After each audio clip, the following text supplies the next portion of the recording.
Hello and welcome to the 4th episode of the Fantasy Brothers podcast. I'm Austin Thomas. And I'm Connor Thomas. And this week we'll be going over the COVID outbreaks of the Titans and our breakouts of the week and our weekly picks. So stay tuned. Make sure to drop a comment if you have any questions that you want us to answer. We have our Q&A sections always at the end of each episode. And make sure to like if you enjoy the video or subscribe if you aren't already. So without further ado, let's get on into new news. New news from this week in football. So, first off, we're going to go into that Bears game over the weekend versus the Falcons where they came back from down 15, I think it was. Fourth quarter. In the fourth quarter, and they benched Mitch Trubisky for Nick Foles. Yeah. And also, they said that Nick Foles is going to be starting for Week 4. This is some pretty big news, wouldn't you say? Yep, it is. I feel like Nick Foles definitely outplayed Mitch Trubisky in that Falcons game. So I think he's deserving it so far. And though personally, I think Mitch Trubisky is better than Nick Foles. I think Nick Foles does deserve to get this start. Mitch Trubisky has not been great. The Bears are 3-0, but that is in most part thanks to their defense and the other parts of the offense, and because of the opponents they faced. Yeah. And that is very different from the Texans. Let's put that out there.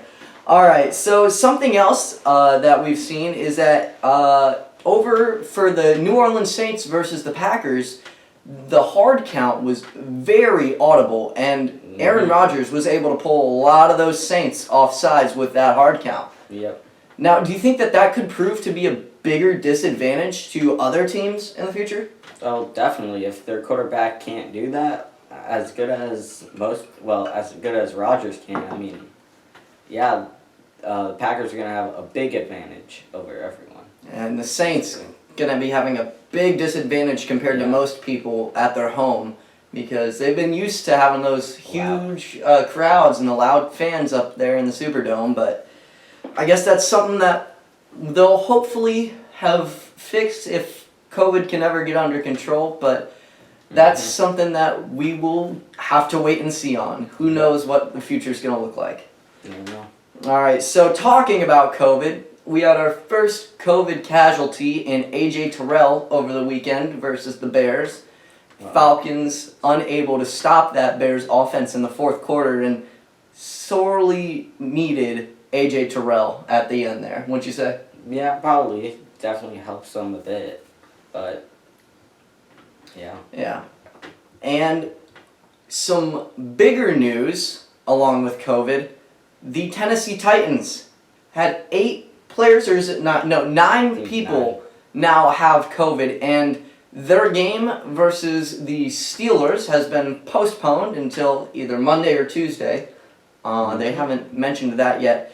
So something that has interested me is if that game gets postponed until Tuesday, is it going to count for Week 4 stats on fantasy, or is it going to count for Week 5 stats? I'm expecting it's going to be Week 4 stats. Should be 4. If it's 5, it's a big advantage for 5. Well, sort of evens it out, but like whoever plays against them in Week 4 gets a big advantage, and whoever plays against them in Week 5 gets a big disadvantage. So I don't think they're going to do that. And if it gets postponed even further, which it might, depending on how well the Titans were able to keep it under control, now that they've learned the information, maybe it might get postponed even further, and you've got to be paying attention to when that game gets scheduled for and make sure that that game doesn't get postponed if you have any of those players. Derrick Henry, Deontay Johnson, James Washington, James Conner, Ben Roethlisberger, Ryan Tannehill, Jonnu Smith, A.J. Brown, who's injured, so you probably shouldn't even be starting him anyway. I think he was going to play, but I don't know. And Juju Smith-Schuster. So any of those names there, if you have them, be keeping a close eye on them.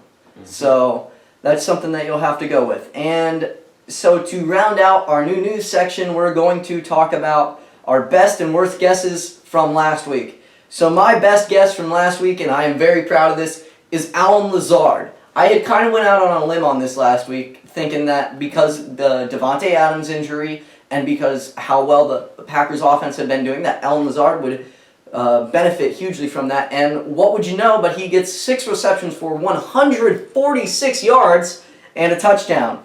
Now, if that isn't breakout player for you, I don't know what is. For my best guess, I said Darren Waller was going to be a disappointment, and he was. He got 2 receptions for 9 yards versus the Patriots. Some of it might have been a little injury, but he definitely disappointed a lot of people. And I feel like tight ends are one of those more positions that can really go either way. Yeah. That's what it's proven throughout the season. You could be getting 1 reception for 7 yards, or you could be getting 9 receptions for 150 and a touchdown or 2. I mean, it's really up in the air what could happen. So it's tough to predict those tight ends. So now on to our worst guesses. My worst guess is Kirk Cousins. Now, he only did have 16 completions, but he still threw for 251 yards, 3 touchdowns, and 2 interceptions versus that Tennessee Titans team, and made that game very close. The Titans did end up winning, but still, that was very good showing from Kirk Cousins. Proved me wrong all along, and I am taking back what I said about him last week. Yeah, for my worst guess, I said Josh Allen was going to be bad. That totally was just terrible. He threw for 311 yards, and he had 5 total touchdowns, 4 passing touchdowns and 1 rushing touchdown. Yeah, that was just terrible. I thought the Rams defense would do a lot better, but they didn't. Josh Allen just destroyed them. Didn't you also say Stephon Diggs was going to do bad? Stephon Diggs was held under 50 yards, but he got a touchdown, which so basically cancels it out. But still, he was targeted. So, with that out of the way, let's get on into our injury situations. Injury situations around the league. So, first off, and really the only season-ending injury from last week, Tariq Cohen was sentenced to the IR and is out for the rest of the season with an ACL tear against the Falcons, who they played last week. And it's a tough blow on a team that just signed him to a multi-year contract extension, talking about that last week. And with that, you never really know what his future is going to look like. He might be good again. He might not. He's going to be good, I think. He's going to come back from this injury and be... I think he's just going to be the same person he was, to be honest. He might be, but I guess that's what we'll have to wait and see on. And into our next injury, a defensive player on the Seahawks, Jamal Adams, the safety. Probably the best player besides Russell Wilson on that Seahawks team all season. And he goes down with a groin injury. He is questionable for this upcoming week.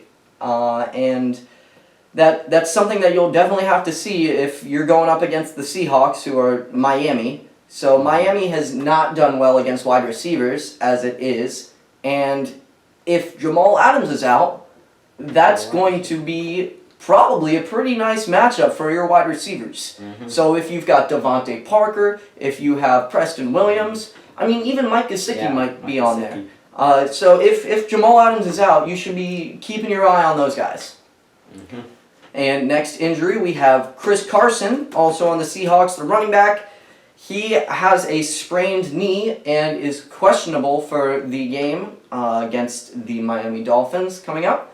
And that's another injury that looked to be bad, and it looked like he might have time out, but he is still questionable as of now.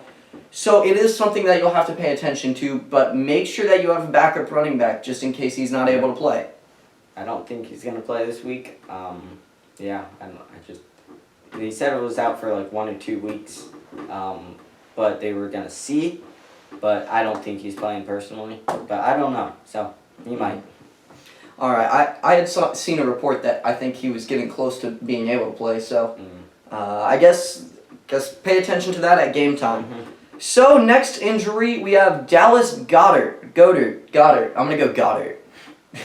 He is doubtful with an ankle fracture. It's very painful, but he's probably going to be out for a couple weeks.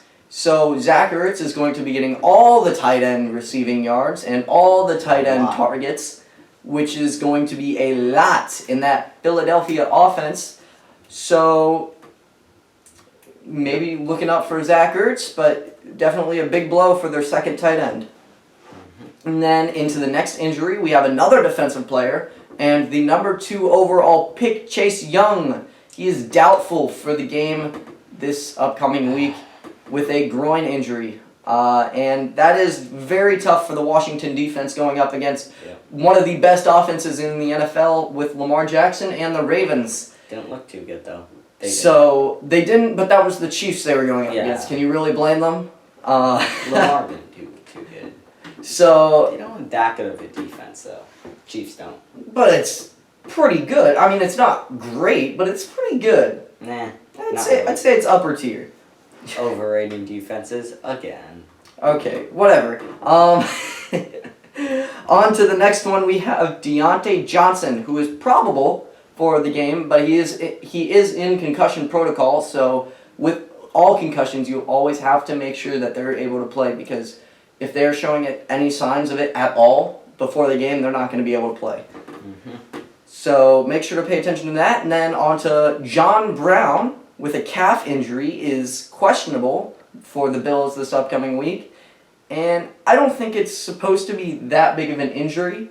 So you should be expecting to see him at least in 1 or 2 weeks, if not this week. And then the next injury, we have Michael Pittman, who I actually had on my fantasy team. I drafted him. I thought he was going to be a steal this year after climbing up the ranks, but he is now out for 1 or more weeks. So I'm guessing he'll probably be out for about 3 weeks. And he had surgery on a leg injury, and it is not looking great for him in the upcoming weeks. And now on to another big injury. We have Chris Godwin, still with a hamstring injury, and is doubtful for this weekend. They said he can miss up to like 6 weeks. And that is not looking good for anybody that owns Chris Godwin. I know in one of our leagues, we had Chris Godwin dropped by a team last week before the injury happened for Keelan Cole. So we were confused, and everybody was trying to pick him up, and then somebody picked him up, and now he's out for this length of time. And I mean, maybe the guy knew what he was doing in dropping him. Probably not. Let's go with that.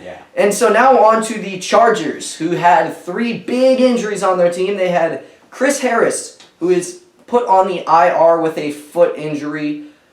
Not looking to be back for at least 3 weeks, because being put on the IR eliminates the possibility he comes back for those.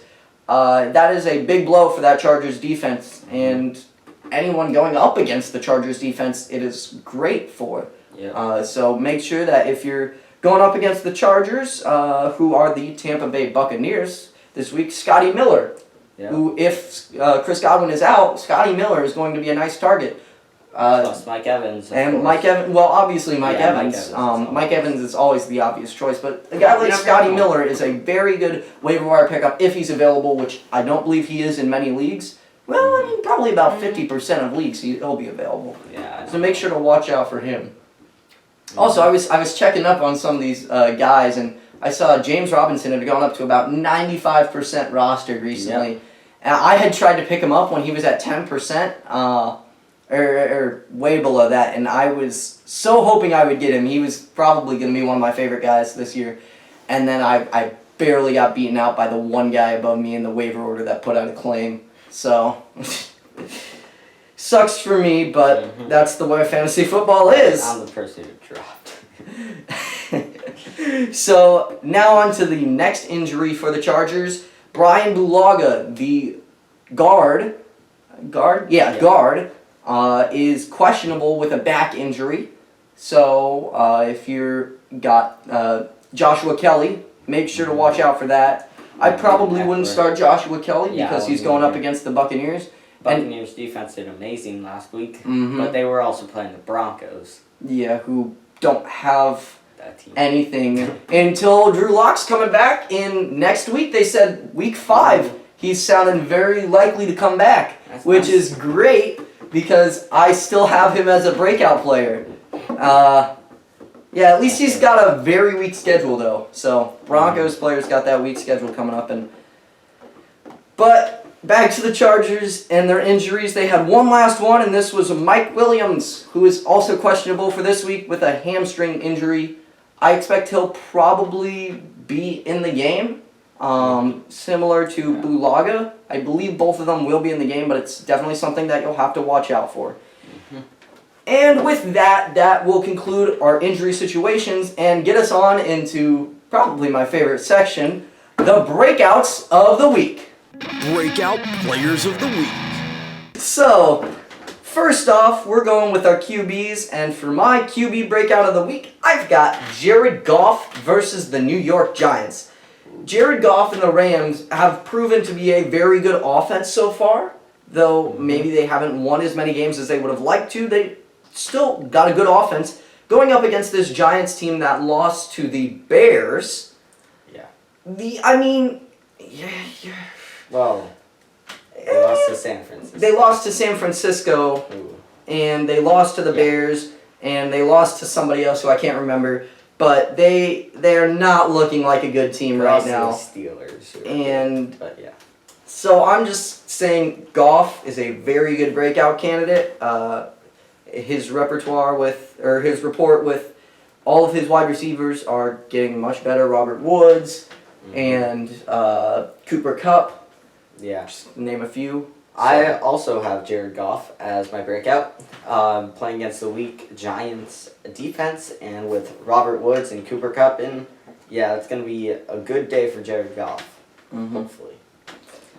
And now on to our wide receiver breakouts. So for my first wide receiver breakout, I've got Jerry Jeudy versus the New York Jets. Yes, the Broncos do not have a good quarterback. I think Brett Ripien is the quarterback, which is very scary if you're playing him. But I'm gonna kind of put this out here. They're going up against the Jets, so I'm not worried about it. Jerry Jeudy is the number one target on that team, and he's gonna go off against the Jets that don't have a team. Yep. I got Hollywood Brown versus Washington. Washington's front defense is really good, but their secondary is pretty weak.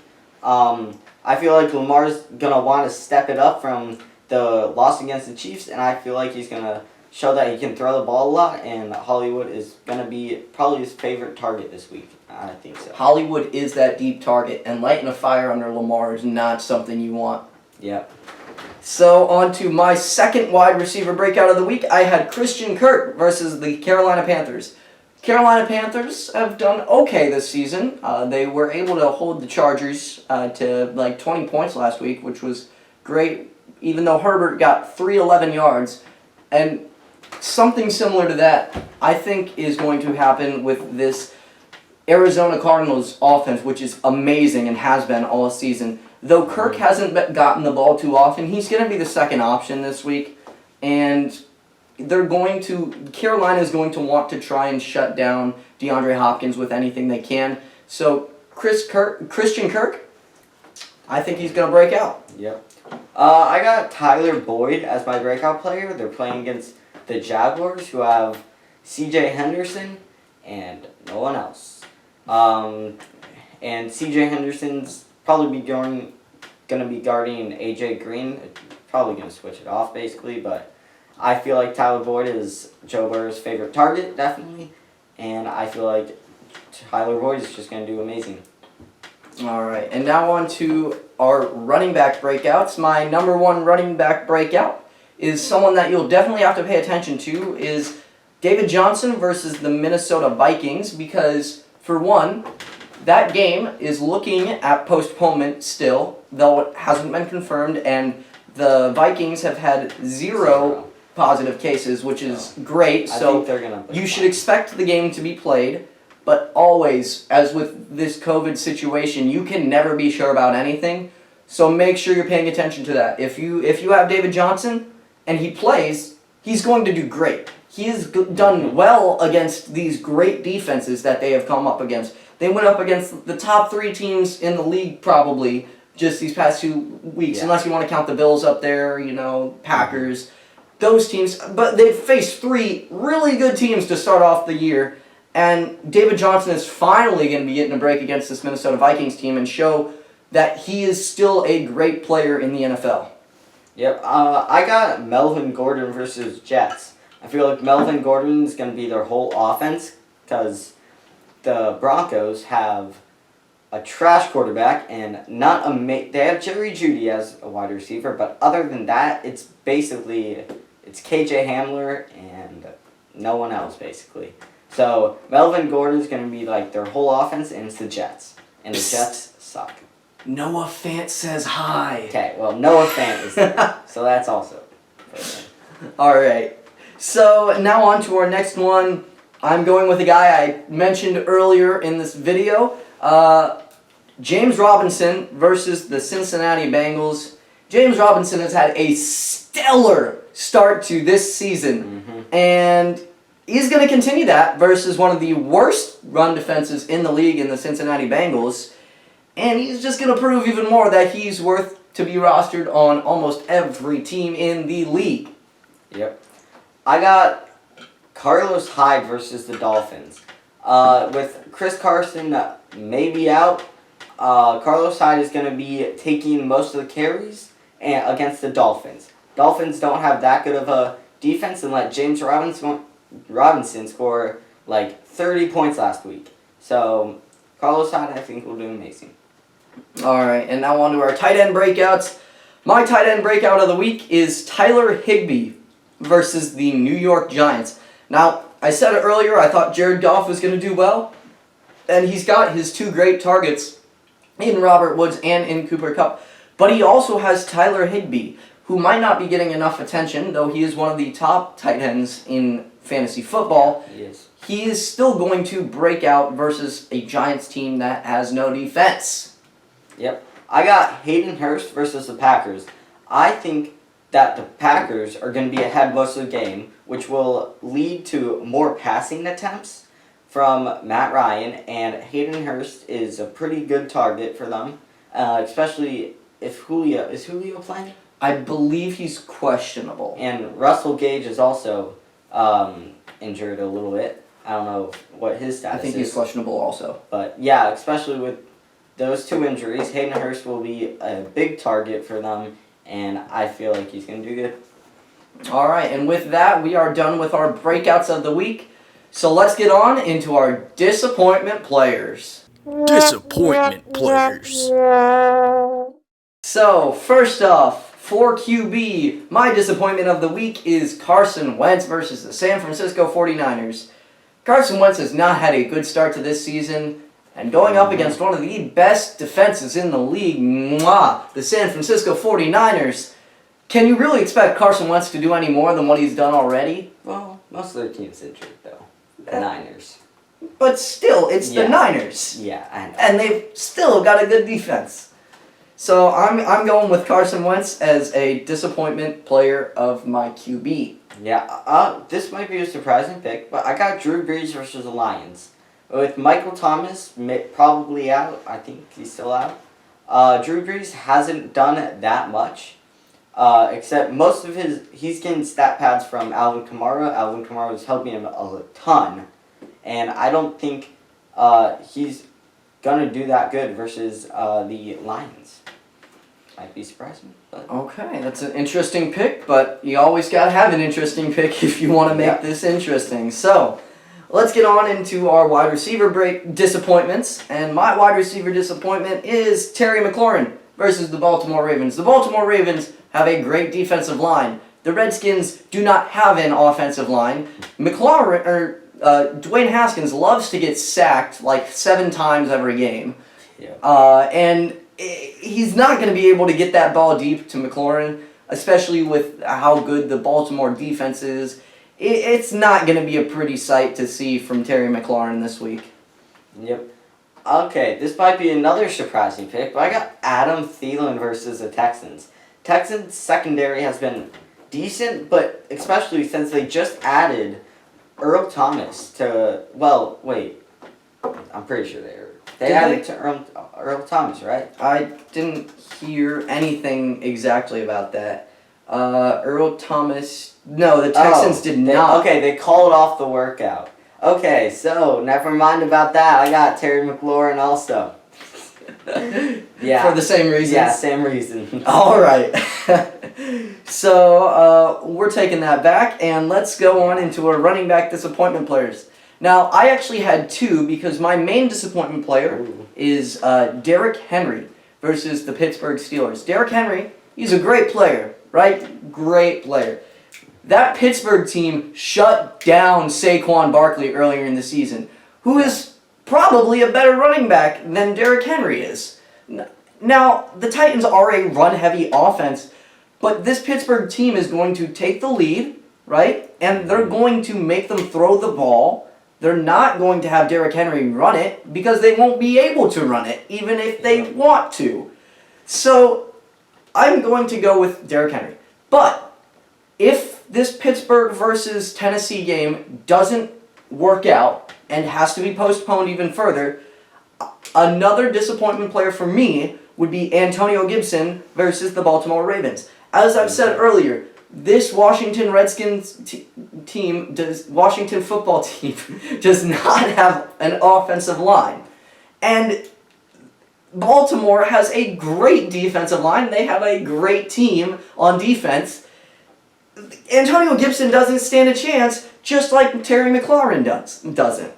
Yeah, I also got Antonio Gibson, but he's my main one because I don't have one. But yeah, Antonio Gibson versus Ravens. They don't. The football team doesn't have a line, an offensive line. Antonio Gibson, and they're not going to be able to push the ball downfield enough to get red zone opportunities for Antonio Gibson. So Antonio Gibson isn't going to have much amount of time to score. I don't think they're going to score a lot of points, and yeah. You might want to look at picking up that Dustin Hopkins is the Redskin or the football team kicker. I think that's who it is. Mm-hmm. But whoever it is, that football team kicker might be a good pickup to add to your team because I don't know, if they can't make it to the red zone, they're going to be kicking a lot of field goals this week. So anyways, let's get on into our tight end disappointment players of the week. And for mine, I have Jack Doyle versus the Chicago Bears. The Chicago Bears have done very well this season so far. Though Mitch Trubisky hasn't been great, the Chicago Bears defense has been pretty good outside of give a first two quarters versus the Falcons. But the Falcons have a good offense, so you can't really blame them. The Indianapolis Colts don't have a great offense, especially with Phillip Rivers at QB. And Jack Doyle is going to be shut down by this Bears defense. He hasn't done good either. This might be surprising, actually. Most of my picks. Travis Kelce versus the Patriots. Last week you saw what they did to Darren Waller. Darren Waller did terrible. 2 receptions for 9 yards, like I said before. And I think Kelce will be will have the same thing, especially in Andy Reid's offense where they throw the ball to a lot of different people, especially in the red zone. I feel like Kelce will not do that good versus the Patriots. You love giving out these interesting picks. Yep. I expect at least 2 of them will be wrong. Yeah, probably. So you're going to have to decide which one is going to be very wrong when we talk about our worst picks for next week. Mm-hmm. But with that, we end out our disappointment players of the week, and we head on into our weekly matchups. Weekly matchups. So, for the first one, we have the Denver Broncos versus the New York Jets. This is the Thursday night game tomorrow night, so make sure to tune in. I'm kidding, don't tune in. These are terrible teams. You don't want to watch this game unless you want to see a bunch of picks. Actually, you're not going to see any picks, or you might see... Who knows how this game is going to turn out? Yeah. It's just, you're not going to have good play. That's all I'm saying. You're not going to have 40 to 50 score like you might with the Chiefs-Ravens game last week. You always had a chance for it to be like 10 to 10, but you were likely getting it closer to what it was, about 30 to 20. Mm-hmm. So, with this game, I did pick the Denver Broncos winning it just because the Jets don't really have a team. And the Broncos still have a couple decent targets in KJ Hamler. They have Noah Fant, they have Melvin Gordon, and they have Jerry Jeudy. So you can't really count out that Broncos team, even if they don't have a quarterback until next week. I actually have the Jets here. I think Sam Darnold is gonna pick it up from what he did last week, which was terrible.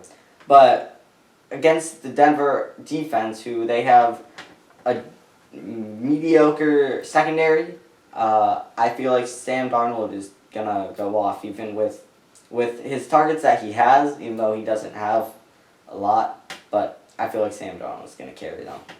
Alright, so now on into our next matchup, the Chicago Bears versus the Indianapolis Colts. I feel like this will be a close matchup, but I'm going with the Bears here. They have proven to be good to start off the season. The Colts, I didn't think would be great heading into the season. I think their defense is pretty good. I don't think their offense is great. Phillip Rivers, I do not like him as a quarterback. Them losing Michael Pittman, Paris Campbell and Zach Pascal and T.Y. Hilton are good wide receiver corps. But I just don't have them doing that much against the Chicago Bears defense. And I feel like the Chicago Bears will be able to pull out this win. This is my first time picking them. I got the Bears winning. I feel like they're the better team now with Nick Foles playing than Indiana is. I just think they're the better overall team. I might be regretting my choice now because he's been wrong about the Bears every single week. So I might. Should I switch it to say the Colts win? Alright, just kidding. So let's get on into our next matchup. The New England Patriots versus the Kansas City Chiefs. I'm going with the Kansas City Chiefs just because I picked them to win every single game so far this season, and I've been right every single game this season, and it's the Chiefs with Patrick Mahomes.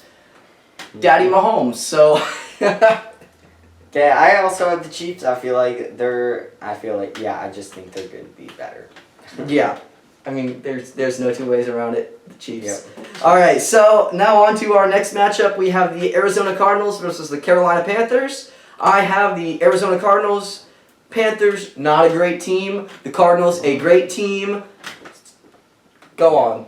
I got the Cardinals also. I feel like Kyler Murray versus the Carolina secondary. And just the whole Carolina defense is just bad. I feel like Kyler Murray, Hopkins, and Kenyon Drake is going to pick it up this week, especially. But I feel like Arizona is just going to do better. All right, and now into our first Tank Bowl. We have the Jacksonville Jaguars versus the Cincinnati Bengals. This one I've got the Jaguars winning. I was very close to choosing Burrow over Minshew, but Minshew has shown that he could do well against good teams, though he didn't do well against the Dolphins last week. It's tough for me to pick against Joe Burrow with Tyler Boyd and A.J. Green and Drew Sample, who I think will also do pretty well this week. But I'm going to stick to my guns here. I'm going Minshew and the Winshew Jaguars. Yeah, I got Cincinnati winning this. Better quarterback, better wide receivers, better running backs. Well, maybe better running backs. Better offensive line, maybe. Jacksonville's offense. They both have terrible offensive lines, and especially Cincinnati's defense, I think, is better. I feel like Cincinnati is just better all around. They're gonna win. I'm calling a Saxonville sack fest. Okay then. Let's go on into the next one. We have the Cleveland Browns versus the Dallas Cowboys. I've got the Cowboys winning this one. The Cleveland Browns still have not lived up to expectations. The Cowboys have proven to be pretty good this season, and I'm going to say they continue to do that with their loaded offense and their good defense. I got Cleveland winning this. I have the Browns. Dallas Cowboys secondary is not that good, and especially since the only thing that's holding the Browns back is Baker Mayfield. I feel like the Baker Mayfield is going to destroy the Browns secondary. I mean the Cowboys secondary, and especially Odell will go off. I think also. All right. And Jarvis Landry. So now on to our next game, New Orleans Saints versus the Detroit Lions. I know you said that you thought Drew Brees was going to be the disappointment player at QB, so I expect you have them losing, but I'm going with the Saints winning this one. The Saints are a better team than the Lions, even without Michael Thomas. They have faced some good opponents, and they have lost to them, with the exception of whoever they lost to that one time. Wait, who? The Saints. The Saints. They lost to the Raiders. Raiders, that's who it was. And the Raiders have shown that they're a pretty good team, surprisingly. So I think they're one of those surprising teams, and they are pretty good, I would say. And I would say that the Saints are a great team, just haven't gotten lucky this season, and now they're going up against a bad team in the Detroit Lions. So going up with the Saints. I feel like this is a tough decision, but I'm going to say New Orleans. It's going to win. I just don't think Brees is going to do good. I feel like Alvin Kamara is still going to carry them, but more in the rushing game this week than receiving. I don't think he's going to have 13 receptions again. That was insane. And I feel like they're just going to do better. All right, now on to our next matchup. This game is the Minnesota Vikings versus the Houston Texans, which might be having something happen. So again, make sure to keep your eye on this game. And as long as this game goes as scheduled, I am having the Minnesota Vikings pull out the win here. I think the Vikings are a good team, and I think Kirk Cousins showed that last week against the Titans, who are also a good team. I think they did have a very poor showing week 2, but I think that was probably an outlier. So I'm going to go with them beating the Texans here. Texans going 0-4.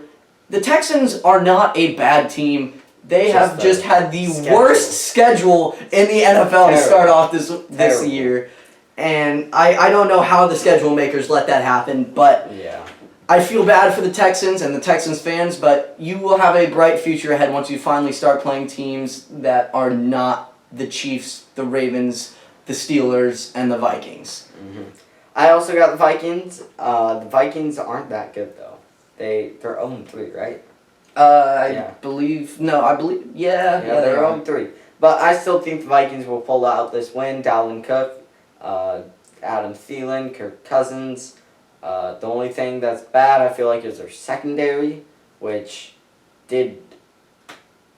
Never mind, they didn't. But I feel like Houston is just going to still do bad, and I feel like Minnesota's offense is going to carry them. All right, so on to our next matchup. We have the Seattle Seahawks versus the Miami Dolphins. I have a huge upset here. I'm going with the Miami Dolphins on this one. They are carrying that momentum over from last week against the Jaguars. And Ryan Fitzmagic and that offense is going to smoke the Seattle defense, just like the Seattle offense is going to smoke the Dolphins defense.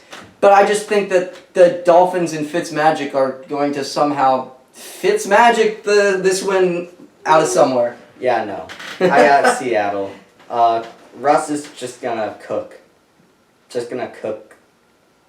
Going to set fire to that Dolphins defense, and is just going to absolutely destroy the defense. So it's going to turn the dumpster into a dumpster fire. Yeah. Alright, so now on to our next game, the Los Angeles Chargers versus the Tampa Bay Buccaneers. I got the Bucs winning this one with all those injuries to the Chargers. Who knows who's coming back, who won't, and Tom Brady is a smart quarterback, and with all those offensive players, even without Chris Godwin there, they're going to still be a good team and basically a super team. Yeah, I also got Tampa Bay, even though they lost Chris Godwin, but I still think they're going to just outperform the Chargers, who lost against the Panthers last week. So that's also a thing. Alright, so now on to our next matchup, the Baltimore Ravens versus the Washington football team. I have the Ravens here just because the Ravens are the Ravens and are the second best team in the NFL, and they are much better than the football team. Yeah, I also got Baltimore. It should be no question. Washington is just bad. All right, now on to our next matchup. We have the New York Giants versus the Los Angeles Rams. I got the Los Angeles Rams here. The Giants suck. The Rams don't. Simple enough. Yep, I got the Rams also. Giants defense is terrible versus the Rams offense, who scored a lot of points last week against the Bills defense, and Bills defense was supposed to be good. So, yeah. Though the Bills defense hasn't done the greatest to start off the season, Definitely have not. Maybe they have regressed a little, but that's something that only the full season will tell us. And especially against this next matchup, the Buffalo Bills versus the Las Vegas Raiders.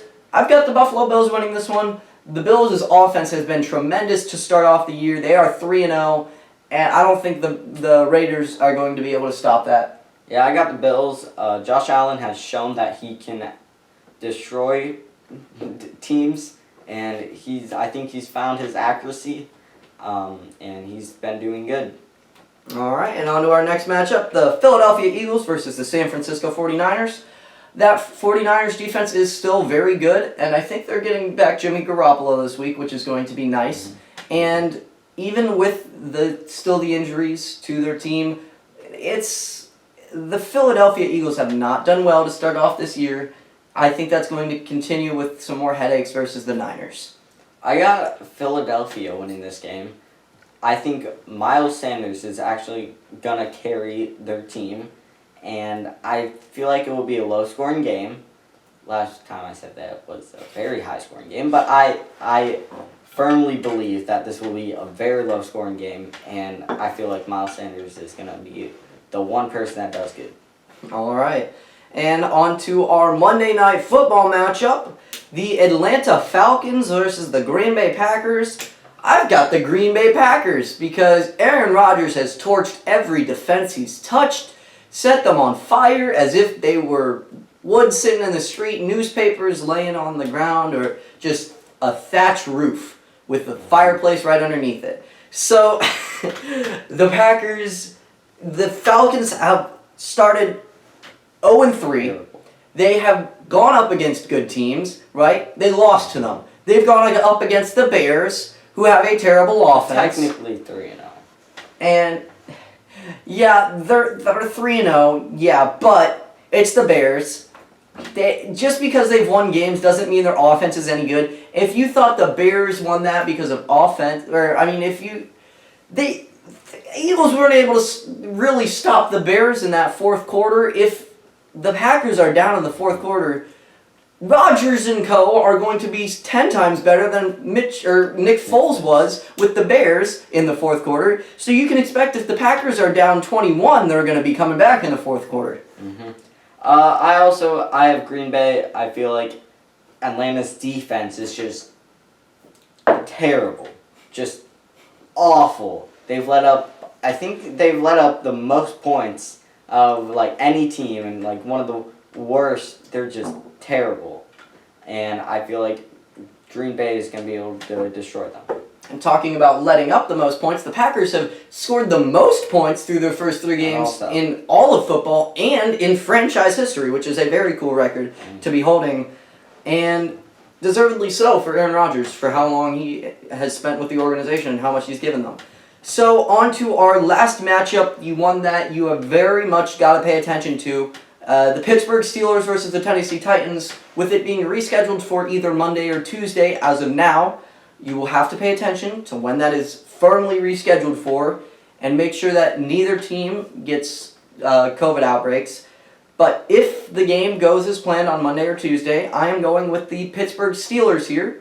Deontay Johnson should be back from his concussion protocol that he had to go under. And that Pittsburgh Steelers defense has been amazing, as advertised, and the Titans just won't be able to do that. They just won't be able to. I also got Pittsburgh Steelers. I feel like their defense is just going to carry them, like always. And James Conner and Ben Roethlisberger and Juju are going to be able to beat the Titans. All right. So with all of the matchups out of the way, we would be getting on into our Q&A section, but we sadly did not have any comments or questions about players to be compared. So if you want to help us and make this section next week a little bit more interesting, comment 2 players that you think are close ratings-wise, and you aren't sure who you would start, and want us to answer that. I think that'd be a fun challenge for us to do, and then we could compare it again the following week.